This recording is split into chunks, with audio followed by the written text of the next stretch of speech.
किसी को समझाने की ज़रूरत नहीं है, मुझे खुद को समझने की ज़रूरत है।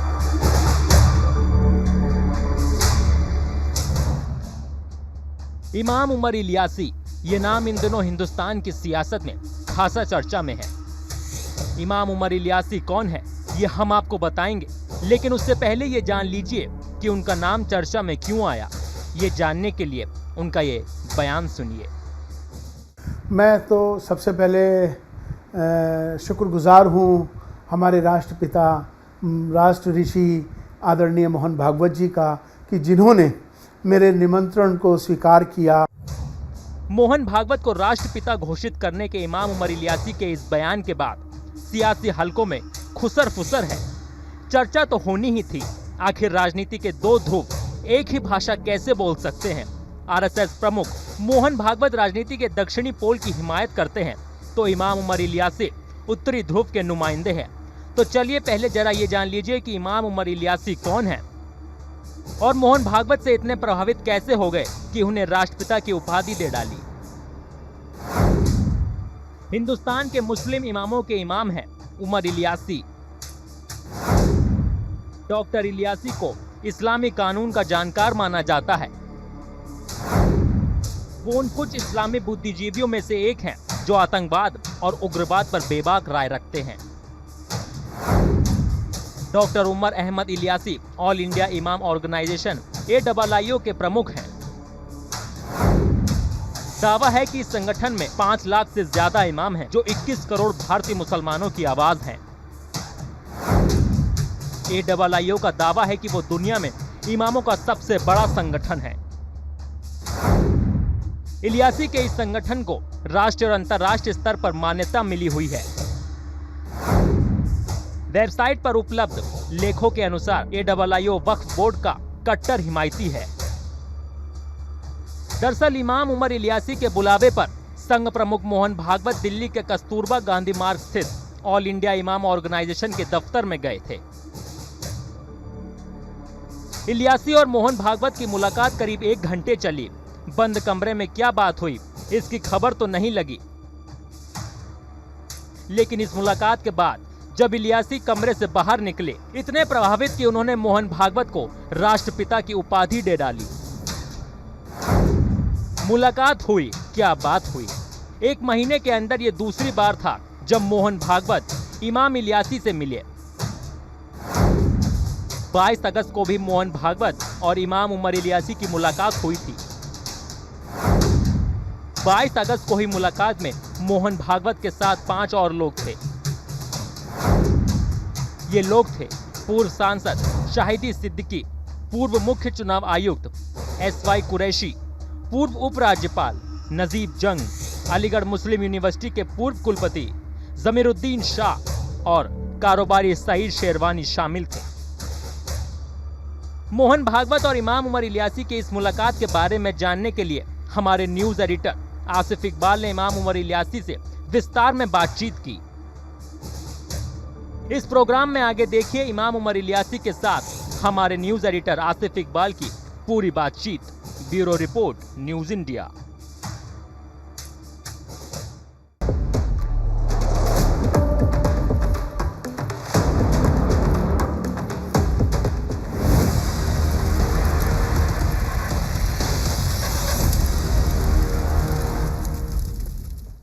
नमस्कार, आदाब, सलाम। मैं हूं आसिफ इकबाल और आज हॉट सीट पर हमारे साथ एक ख़ास मेहमान हमारे साथ होंगे। जी हाँ, जिनके बारे में कुछ बताने की ज़रूरत नहीं है, क्योंकि इस वक्त हिंदुस्तान में सब उनसे वाकिफ़ है। और कहते हैं कि मुलाकात होती है, बहुत सारी बातें होती हैं। एक मुलाकात ने इतना सब कुछ हिंदुस्तान में चर्चा का माहौल पैदा कर दिया है कि हम भी जानना चाह रहे थे कि आखिर इस मुलाकात के बाद क्या क्या बातें हुई हैं उस मुलाकात में और क्या क्या निकल कर आया। जी हाँ, हम बात कर रहे हैं हज़रत उमर इलियासी साहब की, जो इस वक्त हमारे साथ हैं। बहुत बहुत शुक्रिया हुजूर, आपने जो वक्त निकाला उसके लिए बहुत शुक्रिया। तमाम लोगों की जो मनसा है, मुराद है, या ये कह लें कि ख्वाहिश है ये जानने की कि आखिर जो ये सबसे ख़ास मुलाकात हुई है आपकी और सर संचालक मोहन भागवत जी की, क्या हुई और कैसे इस मुलाकात की पृष्ठभूमि तैयार हुई। मैं तो सबसे पहले शुक्रगुजार हूँ हमारे राष्ट्रपिता, राष्ट्र ऋषि आदरणीय मोहन भागवत जी का, कि जिन्होंने मेरे निमंत्रण को स्वीकार किया इमाम हाउस आने के लिए, मेरे निमंत्रण को स्वीकार किया मेरे मदरसे में जाने के लिए, जो कि 1948 का हमारा पुराना मदरसा है दिल्ली का, जिसमें 300 बच्चे हैं। दरअसल ये एक दो दिलों का मिलन हुआ है। ये दो लोगों का मिलन, दो दिलों का मिलन, दो कम्युनिटी का मिलन, और इसे कहें तो लार्ज उसमें एक भारत का मिलन हुआ है। मुझे लगता है कि इस मिलन से आपस में बहुत सारी गलतफहमियां हैं जो दूर होंगी, बहुत सारे मिसअंडरस्टैंडिंग हैं जो ख़त्म होंगी, क्योंकि हम लोग तो यही चाहते हैं कि देश के अंदर जिस तरह से प्रधानमंत्री नरेंद्र मोदी जी के प्रयास से जिस पूरे विश्व में आज हमारा भारत तरक्की कर रहा है, तो हमें भी सबको चाहिए कि हम भी उस छोटे से प्रयास में मिलकर भारत की तरक्की, भारत की उन्नति की तरफ जाएं। आज का जो भारत है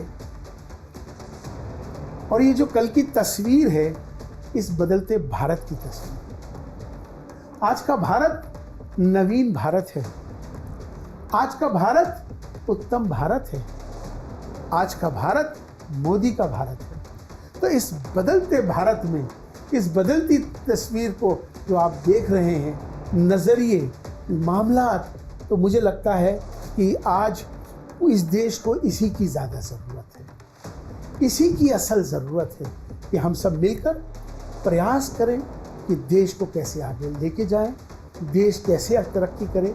ये हमारा मिशन होना चाहिए।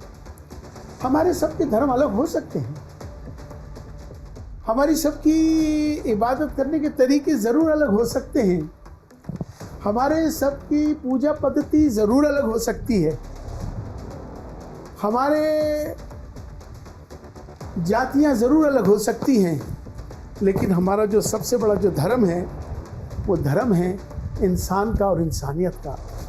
भारत में रहते हैं हम सब भारतीय हैं। तो आओ हम सब मिलकर भारत को मजबूत करें, भारतीयता को मजबूत करें।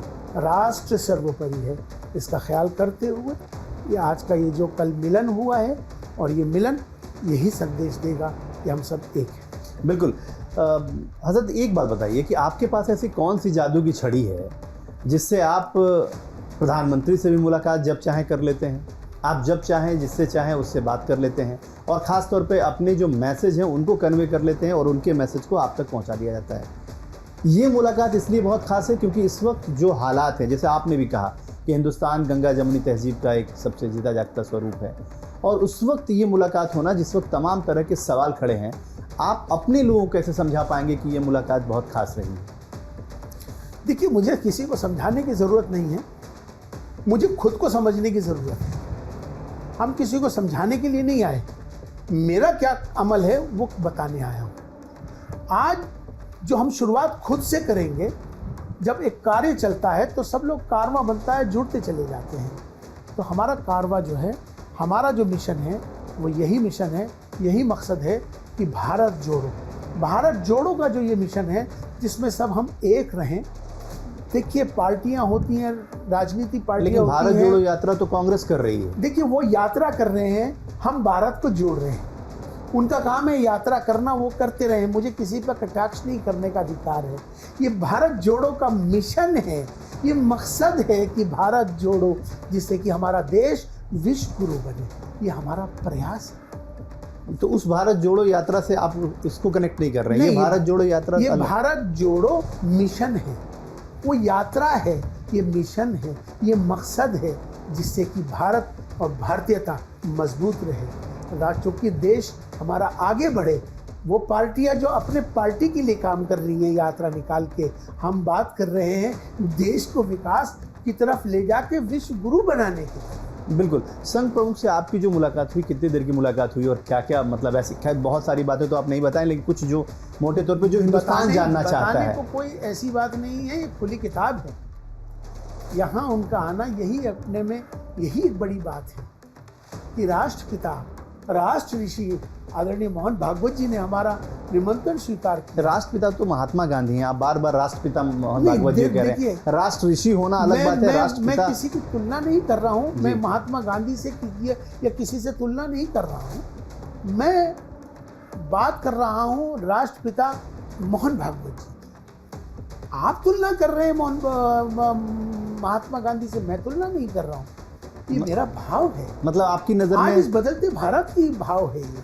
आज इस बदलते भारत, आज नवीन भारत, उत्तम भारत की बात है ये। मतलब आपकी नज़र में अब राष्ट्रपिता मोहन भागवत हैं। यकीनन मैं इसलिए, जबकि उन्होंने, जब मैंने उनको इस मुखातिब किया था मदरसे में उनका नाम लेके कि राष्ट्रपिता आदरणीय मोहन भागवत जी, तो उन्होंने रोका था। कह लगे नहीं, ये उनका बड़कपन था। वो कह लगे नहीं, हम तो राष्ट्र की संतान हैं। ये उनका बड़कपन था। उन्होंने कहा कि राष्ट्र की संतान हैं हम, लेकिन हमने कहा कि आप राष्ट्र के पिता। आप जब मदरसों में मुलाकात हुई होगी, आप मदरसों के बच्चों से उनकी मुलाकात हुई होगी, वो किस तरह का माहौल था और किस तरह से उन्होंने क्या जानना चाहा? बहुत अच्छा माहौल था। और उन्होंने जब सवाल किया बच्चों से, तो उन्होंने एक बच्चे से पूछा आप क्या बनना चाहते हो, तो उन्होंने कहा कि मैं बनना चाहता हूँ डॉक्टर। एक बच्चे से पूछा आप क्या बनना चाहते हो, उसने कहा मैं टीचर। एक से पूछा आप क्या बनना चाहते हो, उसने कहा इंजीनियर। तो उन्होंने कहा ये तो बहुत अच्छी बात है कि आज हमारे, चाहे गुरुकुल के बच्चे हों, चाहे मदरसों के बच्चे हों, ये आज हमारे आने वाले भविष्य हैं। तो इसीलिए मॉडर्न एजुकेशन लाजिम है। अगर आपके पास मॉडर्न एजुकेशन नहीं होगी, उस बच्चे की ख्वाहिश है डॉक्टर बनना, तो कैसे बनेगा? वो बच्चा चाहता है इंजीनियर बनना, तो वो कैसे बनेगा? तो इसलिए मुझे लगता है कि आज हमारे मदरसे जिस तरह से अब मॉडर्नाइज हो रहे हैं, तो उसका लाभ हमारे बच्चों को पहुंचेगा और उसका बच्चों से लाभ देश को मिलेगा। बिल्कुल। ये इसकी पहल कहाँ तक जाने वाली है, आपकी जो ये मुलाकात हुई है? क्योंकि मुलाकात के बाद आपने भी कहा कि हम अब भारत जोड़ो मिशन करने वाले हैं, भारत जोड़ो मिशन पे आगे बढ़ रहे हैं। तो ये मुलाकात के मायने कैसे निकाले जाए और क्या क्या आगे बढ़ेंगे? हमारा मिशन ही यही है कि सब लोग एक रहें, भारत को मजबूत करें, भारतीयता को मजबूत करें, और देश राष्ट्र सर्वोपरि है। यही एक मकसद है। तो आप लोगों की जो मुलाकात हुई, इस मुलाकात को पूरा हिंदुस्तान जान रहा है, पूरा हिंदुस्तान देख रहा है, हिंदुस्तान के तमाम लोगों की निगाहें हैं इस पर। तो आपको क्या लगता है कि इस मुलाकात के और कितने दूर तक परिणाम होंगे, क्या क्या हो सकते हैं? जब कोई भी अच्छा कार्य किया जाता है तो उसके परिणाम लंबे और अच्छे ही होते हैं। हमें अच्छी उम्मीद करनी चाहिए। मदरसे के सर्वे हो रहे हैं, एक तरफ तमाम तरह के सवाल खड़े हो रहे हैं। संघ को ये माना जाता है कि वो कट्टर हिंदुत्ववादी चेहरा है वो, उसमें आप कैसे देखते हैं कि ये जो सर्वे हो रहे हैं, इस तरह की बातें, सवाल उठाए जा रहे हैं, इसका जवाब कैसे देखते हैं? देखिए, सर्वे के ताल्लुक से 5 साल पहले ऑल इंडिया इमाम ऑर्गेनाइजेशन ने अपना एक प्रस्ताव पारित किया था, जिसमें हमने कहा था कि मदरसों को मॉडर्नाइज किया जाए, जदीद तालीम होनी चाहिए। लेकिन मैं अभी 18 तारीख को जमीयत उलमा हिंद ने तमाम देश के उलमा को बुलाकर उन्होंने कहा कि ये हर मदरसे में मॉडर्न एजुकेशन होनी चाहिए। तो मैं स्वागत करता हूँ इनके इस कदम का भी स्वागत करता हूँ कि उन्होंने कहा कि मदरसों के सर्वे भी होने चाहिए। मैं स्वागत करता हूँ उनका कि उन्होंने कहा कि हमारे देश के जो मदरसे हैं उनकी पारदर्शिता होनी चाहिए। तो मुझे लगता है कि देर आए दुरुस्त आए, अच्छा कार्य। मतलब आपकी बात को अब वो लोग भी मानने लगे जो कल तक आपको नहीं मानते थे। कल तक नहीं मानने वाले आज मानने लगे हैं, क्योंकि ये बदलते भारत की तस्वीर है। तो ये मुलाकात भी बहुत खास मानी जा रही है, क्योंकि ये कहा जा रहा है कि मोहन भागवत खुद चल के आए, आपसे मुलाकात करी, और मोहन भागवत के आने का मतलब है कि सरकार में इस वक्त उनकी भूमिका सबको पता है। इसीलिए हमने उनको शुक्रगुजारी करी है, इसीलिए हम उनके शुक्रगुजार हैं कि राष्ट्रपिता हमारे पास है, हमारे इमाम हाउस में आए, हमारे लिए फख्र की और खुशी की बात। लेकिन जो मुस्लिम संगठन की राजनीति करते हैं, जो तमाम तरह की सवाल उठाते हैं, उन लोगों का सवाल ये है कि इस मुलाकात के तो कोई मतलब ही नहीं है। आप मिल लिए, आपने बातें कर ली, आप अपने लोगों को कैसे समझा पाएंगे? मुझे किसी को समझाना नहीं है, और जो काम ईमानदारी से होता है, जिसमें राजनीति नहीं होती है, वो अपने आप उस काम दिखता है, बोलता है। हम लोग राजनीति लोग नहीं हैं, ना राजनीति करनी है।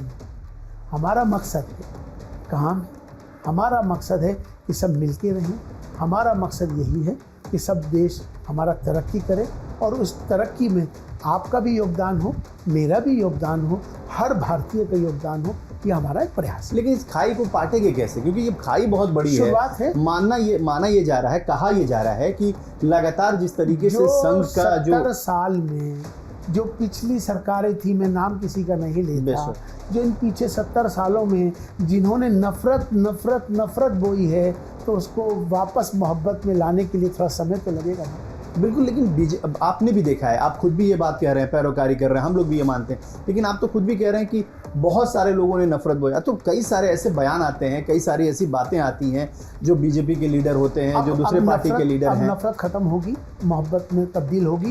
ये दो दिलों का मिलन हो चुका है, दो लोगों का मिलन हो चुका है, ये दो कम्युनिटी का मिलन हो चुका है। ये एश्योरिटी आपको मतलब मोहन भागवत जी ने दी है कि अब चीज़ें आप जैसा चाहेंगे या जैसा आप सोचते हैं वो। जब हम किसी भी कार्य को, अच्छे कार्य को जब हम लेके चलते हैं, तो ईश्वर की मदद हमेशा, अल्लाह की मदद उसमें होगी। लेकिन आप पे भी तो लोग सवाल खड़े कर रहे हैं कि आपने तो बंद कमरे मुलाकात कर ली और उसके बाद कोई जो विरोध जिसको करना है वो विरोध करेगा, चाहे आप कितना भी अच्छा कार्य करें।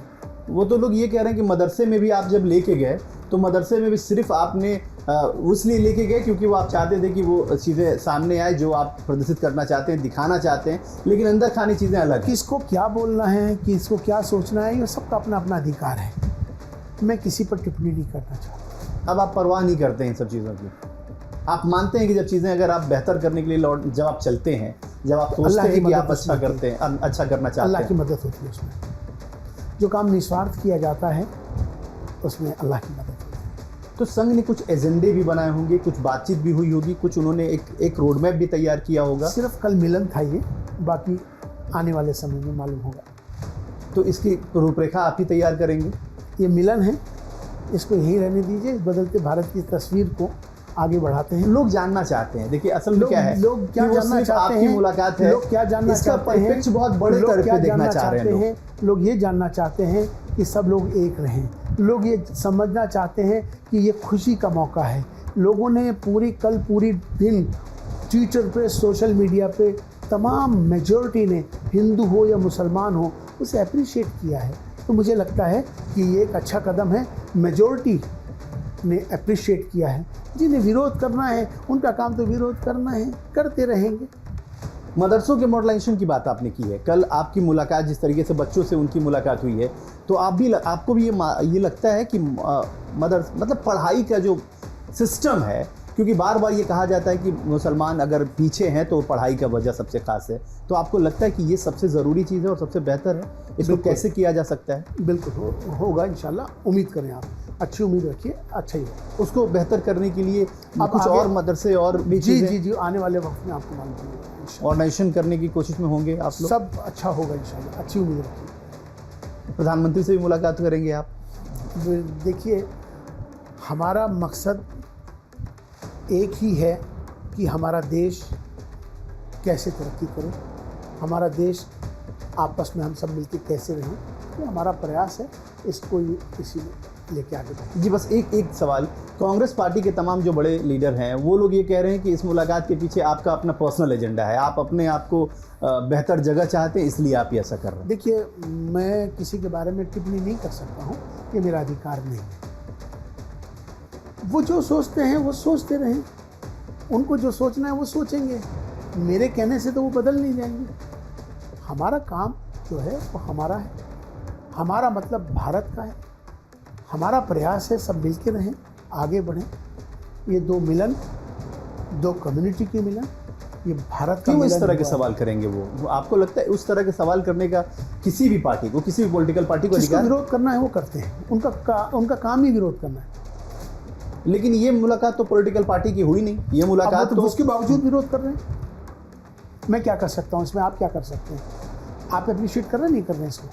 बिल्कुल, इस मुलाकात के इसलिए हम लोग यहाँ बैठे हैं, क्योंकि हम लोग ये जानना चाह रहे हैं, क्योंकि ये मुलाकात अपने आप में बहुत बड़ी चीज़ है। आप अप्रिशिएट कर रहे हैं, बेशक। जब आप अप्रिशिएट कर रहे हैं तो ये समझ लीजिए कि मेजॉरिटी अप्रिशिएट कर रही है। जिसे विरोध करना है वो करता रहे, ये उसका काम। तो ऐसी चीज़ों आपने पहले भी आपने झेली है, पहले भी आपने इस तरह के विरोध, किस तरह की बातें, जब क्योंकि प्रधानमंत्री से भी आप मिलते थे तो भी उस तरह के सवाल मिलता रहा हूँ, इस तरह के विरोध आपने झेले हैं। ठीक है, विरोध करने वाला का काम विरोध करना ही होता है ना, इस पर ज़्यादा आप उस पर क्या हमें आर्गूमेंट करनी है। जो विरोध जिसको करना है ना वो विरोध करेगा।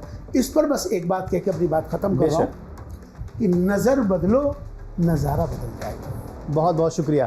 इस साफ तौर पे उमर इलियासी साहब हैं जिन्होंने एक आखिरी में एक बात कही और मैं उस बात से ही इंड करूंगा कि नज़र बदलो नज़ारा बदल जाएगा। मतलब साफ है कि आपके नज़रिए से ही सब कुछ तय होना है। इन्होंने कहा कि इस मुलाकात के बड़े सारे मायने हैं। धीरे धीरे आपको तमाम चीज़ें रिजल्ट के तौर पे देखने लगेंगे, आपको मिलेगा ये सब सारी चीज़ें। उन्होंने साफ तौर पे एक बात और कही, उन्होंने कहा कि मदरसा मॉडर्नाइजेशन को लेकर जो मुलाकात हुई है, जो वहाँ मोहन भागवत जी गए थे, उसके पीछे सबसे जो बड़ी वजह रही है कि मदरसा मॉडर्नाइजेशन चाहिए। लोग, बच्चे जो वहाँ पढ़ाई कर रहे हैं उनको इंजीनियर, डॉक्टर और प्रोफेसर बनना है। ये इसलिए तमाम सोच को बदलनी होगी। बेहतर भारत के ये लोग तैयारी कर रहे हैं और ये कह भी रहे हैं कि लगातार हमारी ये कोशिशें जारी रहने वाली हैं। आज के लिए बस इतना ही। हॉट सीट पर अगले बार फिर आपको नए शख्सियत से मुलाकात कराएंगे। तब तक दीजिए इजाज़त। नमस्कार।